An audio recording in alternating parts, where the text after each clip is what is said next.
नमस्कार दोस्तों, जय हिंद, जय भारत। दोस्तों, आज हम इस वीडियो में जानेंगे ज्ञान रंजन द्वारा रचित पिता कहानी का सारांश।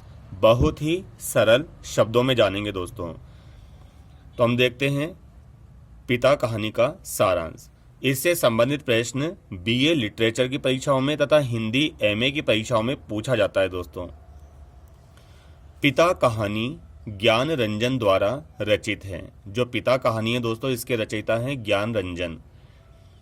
इस कहानी में लेखक ने पिता पुत्र के मध्य जो एक उतार चढ़ाव है उसे दर्शाया है।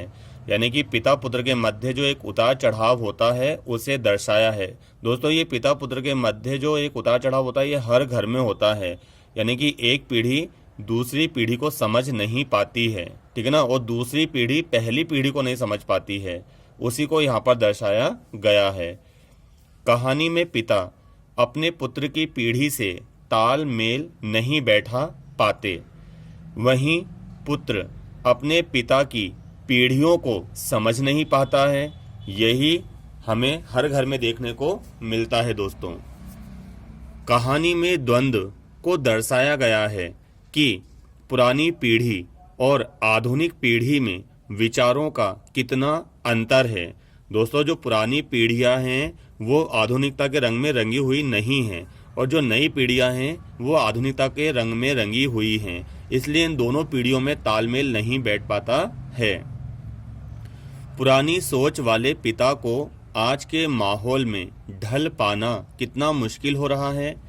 पिता अपने बच्चों से आधुनिकता को अपनाने की तो कहता है, परंतु स्वयं आधुनिकता के रंग में नहीं रंगना चाहता। यानी जो पिता है, घर का जो मुखिया है, वो अपने बच्चों से बोलता है तुम आधुनिकता को अपनाओ, परंतु मुझे नहीं रंगना है उसमें।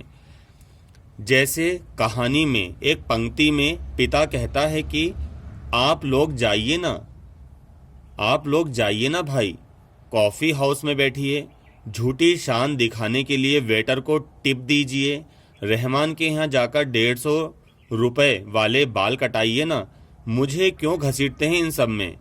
कहानी में पिता अपने बच्चों को कुछ और करने से रोकते नहीं हैं, यानी कि कुछ करने से रोकते नहीं हैं, परंतु पिता को पुत्र आधुनिकता से बार बार जोड़ने की चाहत रखता है। यानी जो पुत्र होता है वो चाहता है कि मेरे पिताजी आधुनिकता को समझें, आधुनिकता के रंग में रंग जाएं। दोनों के व्यवहार से लगता है कि दोनों में दूरियां होने के बावजूद भी वे एक दूसरे का ख्याल रखते हैं। ये बहुत अच्छी बात है दोस्तों। जैसे कहानी में बेटा चाहता है कि पिताजी आराम से पंखे के नीचे सोएं,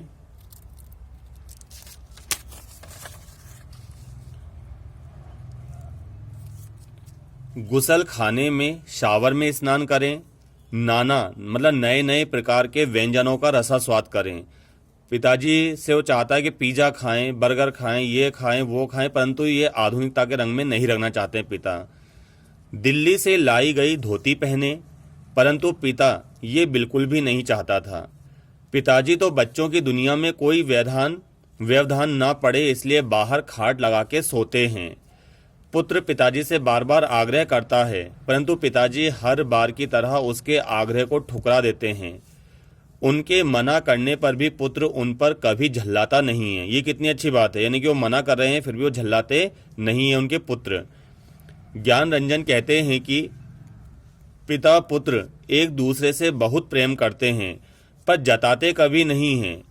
कई सारे बुजुर्गों के बारे में लेखक कहते हैं कि हमारे देश में कुछ बुजुर्ग तो अपने बच्चों के लिए अपने सुखों का त्याग कर देते हैं। यानी कि इसमें बताया गया दोस्तों कि बुजुर्ग कितने अच्छे होते हैं मन से, यानी कि बच्चों के लिए अपने सुखों का त्याग भी कर देते हैं। सोचते हैं, क्या सोचते हैं हमारे देश के बुजुर्ग, अरे जब पहले ही सुख नहीं भोगा तो अब क्यों इस मोह माया में पड़ें। यानी जब पहले ही हमें ये चीज़ें प्राप्त नहीं हुई तो अब क्यों इस मोह माया में पड़ें। फालतू का खर्चा होगा, इस खर्चे से इन बच्चों का कुछ भला तो होगा जो खर्चा बचेगा। अर्थात ये कहानी हमें समर्पण की प्रेरणा देती है, त्याग की प्रेरणा देती है। कहानी हमें वात्सल्यता की दुनिया में गोता लगवाती है। दो पीढ़ियों के जीवन को उद्घाटित करते हुए आपस में सामंजस्य बैठाती है दोस्तों। यानी कि दोनों पीढ़ियों को लड़ते हुए न दिखाते हुए दोनों में सामंजस्य हमें बैठाती है कि देखो पिता भी बच्चे के बारे में सोचा, बच्चा भी पिता के बारे में ही सोच रहा है। इसी प्रकार की एक कहानी आपने पढ़ी होगी दोस्तों, सिल्वर वेडिंग, जो श्याम मनोहर जोशी ने लिखी है, ठीक है ना। उसमें भी जो यशोधर बाबू हैं वो अपने बच्चों से नाराज रहते हैं और बच्चे आधुनिकता के रंग में रंगे हुए हैं और बच्चे पिताजी को बदलना चाहते हैं और पिताजी आधुनिकता में रंगते नहीं है। खटास होती है, परंतु इस कहानी में हमें खटास देखने को नहीं मिलती है। उम्मीद है आज का वीडियो को पसंद आया होगा, समझ आया होगा। मेरे चैनल को लाइक करें, शेयर करें व सब्सक्राइब करें। धन्यवाद।